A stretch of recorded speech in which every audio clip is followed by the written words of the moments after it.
Shalom jemaat yang dikasihi Tuhan. Sungguh bersyukur kalau pagi hari ini kita boleh sama-sama diberikan kesempatan oleh Tuhan untuk bisa merenungkan firman Tuhan. Mari sebelumnya kita mau siapkan hati dan pikiran kita datang ke hadapan Tuhan. Bapa yang ada di dalam surga, sungguh kami bersyukur, kami berterima kasih kepadamu karena Engkau begitu baik dalam hidup setiap kami. Kami bersyukur Tuhan kalau setiap kami dipelihara, dipimpin, dan kami juga boleh mendapatkan anugerah daripadamu. Bahkan kami juga bersyukur Tuhan kalau dalam kehidupan kami setiap hari Engkau tidak pernah meninggalkan kami seorang diri. Engkau memberikan kebenaran firman Tuhan untuk membuat setiap kami boleh berjalan di track yang tepat, track yang benar, yang untuk mempermuliakan nama Tuhan. Karena itu Tuhan, kami saat ini mau mempersiapkan hati dan pikiran kami agar kami boleh mendengarkan kebenaran firman-Mu dan setiap kami boleh mendapatkan berkat. Kiranya Tuhan, Engkau Allah yang boleh berbicara secara pribadi kepada setiap kami.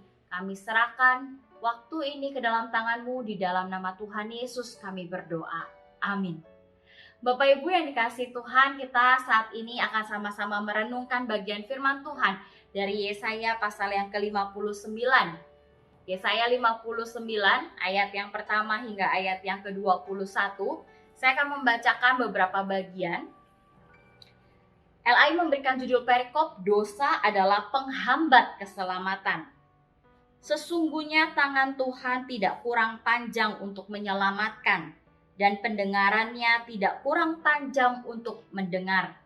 Tetapi yang merupakan pemisah antara kamu dan Allahmu ialah segala kejahatanmu, dan yang membuat dia menyembunyikan diri terhadap kamu sehingga ia tidak mendengar ialah segala dosamu. Sebab tanganmu cemar oleh darah dan jarimu oleh kejahatan, mulutmu mengucapkan dusta, lidahmu menyebut-nyebut kecurangan. Tidak ada yang mengajukan pengaduan dengan alasan benar, dan tidak ada yang menghakimi dengan alasan teguh. Orang mengandalkan kesia-siaan dan mengucapkan dusta. Orang mengandung bencana dan melahirkan kelaliman. Mereka menetaskan telur ular beludak dan menenun sarang laba-laba. Siapa yang makan dari telurnya itu akan mati, dan apabila sebutir ditekan pecah, keluarlah seekor ular beludak. Lalu di dalam ayat yang ke-9, sebab itu keadilan tetap jauh daripada kami dan kebenaran tidak sampai kepada kami. Kami menanti-nantikan terang tetapi hanya kegelapan belaka.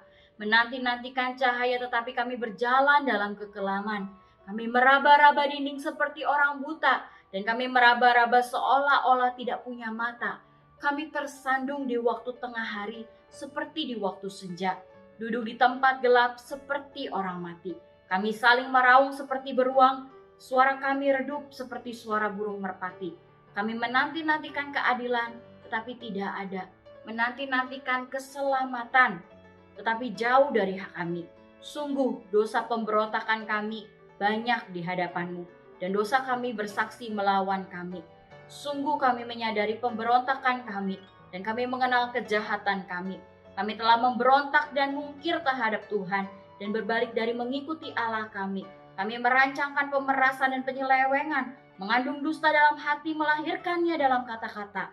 Hukum telah terdesak ke belakang dan keadilan berdiri jauh-jauh sebab kebenaran tersandung di tempat umum dan ketulusan ditolak orang.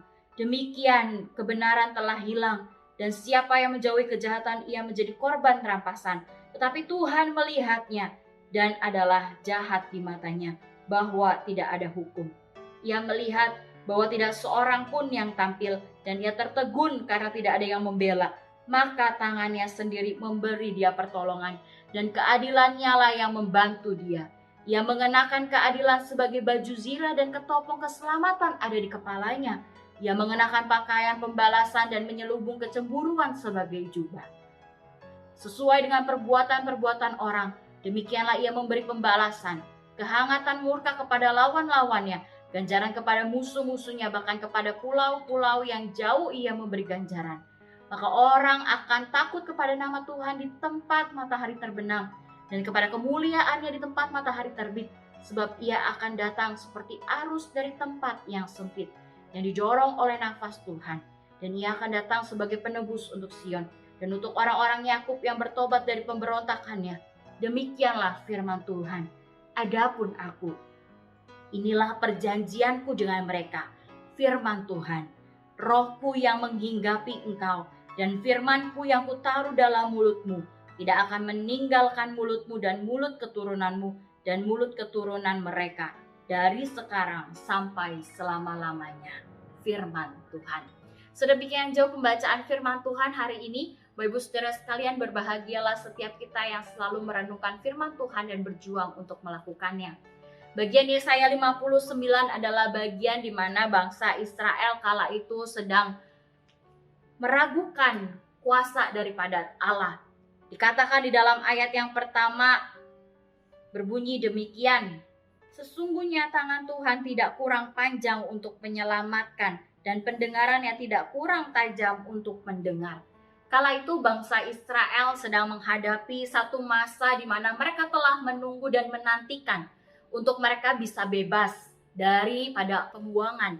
Tetapi ternyata yang terjadi adalah mereka harus menunggu terus-menerus dan akhirnya di masa mereka menunggu itu bangsa Israel mulai memberontak. Mereka mulai mempertanyakan kepada Nabi Yesaya, bagaimana Allah ini? Apakah Allah ini tidak berdaya? Apakah Allah ini tidak mampu? Atau mungkin Allah ini sudah tidak peduli dengan kami? Itulah yang menjadi seruan daripada bangsa Israel kala itu. Dan ketika mereka terus-menerus berkata demikian, Nabi Yesaya pun berkata dan menunjukkan kepada bangsa Israel, sesungguhnya ada yang salah di antara kamu, wahai bangsa Israel. Maka engkau seharusnya sadar apa yang menjadi kesalahan di antara bangsamu itu. Bapak Ibu Saudara, menarik sekali ketika Yesaya ini menjabarkan kesalahan-kesalahan, dosa-dosa yang telah dilakukan oleh bangsa Israel. Memang manusia ini sangatlah egois dan kejam. Karena ketika manusia ini sebenarnya bersalah, mereka selalu mencari kambing hitam. Mereka tidak terlebih dahulu mengoreksi diri sendiri, tetapi selalu lebih gampang menunjuk sesuatu untuk dipersalahkan. Inilah yang juga terjadi dalam masa itu. Dan saya yakin sampai saat ini masih ada orang-orang Kristen yang ketika bersalah tetap mencari kambing hitam terlebih dahulu tanpa mau melihat bagaimana dirinya secara pribadi. Mari kita terus lanjutkan perenungan kita hari ini. Bapak Ibu Saudara sekalian, Yesaya di sini menggunakan kata ganti orang beberapa kali. Yesaya berbicara sebagai nabi utusan Allah kepada umat Israel yang kala itu disuruh berkumpul. Di sana dikatakan kesalahanmu dan dosamu. Di dalam ayat yang kedua dikatakan, ialah segala kejahatanmu, ialah segala dosamu. Kemudian sebagai peneguhan dan perluasan dari perkataan daripada nabi ini kita lihat di dalam ayat yang keempat. Di sana dikatakan, tidak ada yang mengajukan pengaduan dengan alasan benar. Tidak ada yang menghakimi dengan alasan yang teguh. Di sini kita bisa melihat bagaimana seharusnya seorang pemimpin yang dipercayakan ada di dalam bangsa itu seharusnya berfungsi, seharusnya berguna untuk menjadi seorang yang mengingatkan, yang boleh menjadi teladan ketika bangsanya, rakyatnya itu melakukan tindakan yang salah dan berdosa. Tetapi naas, dalam keadilan aja ternyata yang terjadi berbanding sebaliknya. Tidak ada keadilan, tidak ada kebenaran. Bahkan di dalam ayat yang ke-13 mereka malah memberontak. Mereka di dalam ayat yang ke-14 orang-orang yang mengatakan tentang kebenaran malah dikucilkan, malah dianiaya, malah ditindas. Sungguh begitu bobrok kala itu mereka bangsa Israel. Dan Nabi Yesaya mengingatkan, hei kamu ini penuh dengan segala kejahatan. Hai kamu ini melakukan hal yang berdosa. Dan Allah bukan tidak peduli dengan kamu. Dan Allah bukan tidak berdaya. Tetapi lihat, tengoklah dirimu. Bagaimana engkau itu bobrok di hadapan Tuhan. Berkali-kali engkau mendapatkan kesempatan, tetapi berkali-kali engkau lupa diri. Ibu saudara sekalian, ketika bangsa Israel ditegur oleh Nabi Yesaya, mereka akhirnya pun meresponi teguran Mereka meresponinya dengan satu perkataan, ya, mereka telah bersalah. Mereka telah bersalah. Umat Israel pun akhirnya mengakui dosa mereka. Dosa yang ternyata telah memisahkan mereka dari keadilan dan kebenaran. Yang malah menjerumuskan mereka ke dalam kegelapan. Yang malah membuat mereka akhirnya meraba-raba dan tersandung. Di mana kebenaran? Mereka telah mati dari moral. Dan mereka juga mati dalam hal spiritualitas. Tapi ketika mereka ditegur, sungguh bersyukur ketika mereka boleh mengakui bahwa Tuhan itu benar. Merekalah yang bersalah. Pelanggaran merekalah yang telah memisahkan diri mereka dengan Tuhan, yang menjadikan mereka harus ada di dalam penghukuman. Dosa mereka telah merusak fondasi moral mereka. Mereka harusnya memperkatakan kebenaran, tapi ternyata selama ini mereka telah menyimpang jauh. Dan kala Tuhan diam, bukan berarti itu menunjukkan dia tidak berdaya. Tapi sungguh Allah melihat hal yang jijik dari umatnya. Dan dia tidak mau hal itu diperkenan di hadapannya. Tapi sungguh bersyukur kepada Allah. Campur tangan Allah menjadi penyelesaian bagi masalah umat manusia. Bahkan bagi bangsa Israel kala itu. Campur tangan Allah yang boleh membebaskan. Campur tangan Allah yang boleh memulihkan. Berita tentang dosa, bagaimana mereka akhirnya sadar akan dosa ini bukan ditutup dengan satu, ya, bagaimana mereka akhirnya hanya mengaku saja. Tetapi berita hal ini, firman Tuhan ini ditutup juga dengan berkat daripada Tuhan. Tanpa campur tangan Tuhan, dosa tidak dapat dituntaskan karena dosa adalah masalah yang begitu serius. Tetapi tangannya sendirilah yang telah membawa keselamatan, dan ini dinyatakan di dalam ayat yang ke-16. Ia menunjukkan kepada bangsa Israel. Ketika tadi di dalam ayat yang pertama mereka mengatakan tangan Allah itu pendek kah? Tapi di sini dikatakan tangan Allah lah yang akan menyelamatkan. Manusia tidak punya kekuatan apapun, tapi Tuhan memilikinya. Tanpa campur tangan Tuhan, itu semua akan percuma. Bapak saudara sekalian, apa yang kita pelajari dari firman Tuhan ini? Yang pertama, Bapak saudara sekalian, sungguh bersyukur kalau anugerah Tuhan itu ada buat setiap kita.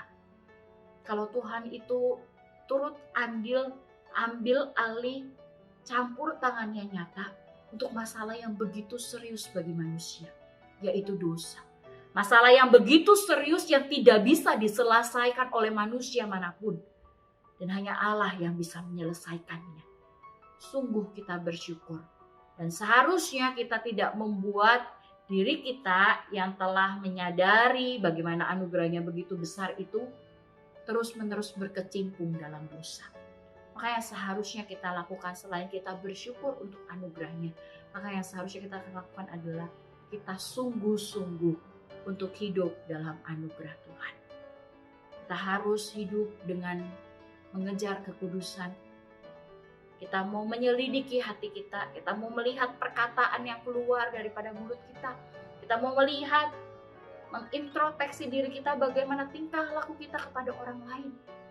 Dan biarlah kebenaran firman Tuhan ini sungguh mengingatkan kepada setiap kita untuk kita hidup benar di hadapan Tuhan. Karena dosalah yang merusak relasi kita dengan Tuhan. Tetapi karena pengorbanan Kristus, relasi kita dipulihkan. Mari kita berdoa. Bapa, kami sungguh bersyukur kalau setiap kami terus diingatkan bagaimana Engkau begitu mengasihi setiap kami. Dan kami mau hidup kami Tuhan bukan sembarangan, tapi kami mau hidup bagi nama Tuhan dan kami mau sungguh-sungguh hidup bagi Engkau. Ampunilah kami Tuhan kalau kami seringkali tidak peka. Ampunilah kami ya Tuhan kalau kami seringkali seenaknya sendiri. Ampunilah kami ya Tuhan kalau kami mau berjalan menurut diri kami sendiri. Tapi biarlah kebenaran firman-Mu ini Tuhan yang boleh menjadi penopang hidup kami. Karena Roh Kudus yang akan mengingatkan kami Roh Kudus yang akan membuat kami bisa dimampukan untuk bisa berjuang melawan dosa dan meninggalkan dosa. Kami mau hidup kami mempermuliakan nama-Mu saja. Terima kasih Tuhan. Kami serahkan hidup kami, pekerjaan kami, kehidupan keluarga kami, kesehatan fisik kami, bahkan kesehatan kerohanian kami ke dalam tangan-Mu. Biarlah Tuhan yang terus boleh memberkati hidup setiap kami. Dan biarlah setiap kami terus ingat akan kebaikan Tuhan. Di dalam nama Tuhan Yesus kami berdoa. Amin. Bapak Saudara sekalian, selamat menjalani hari dengan Tuhan. Tuhan Yesus memberkati.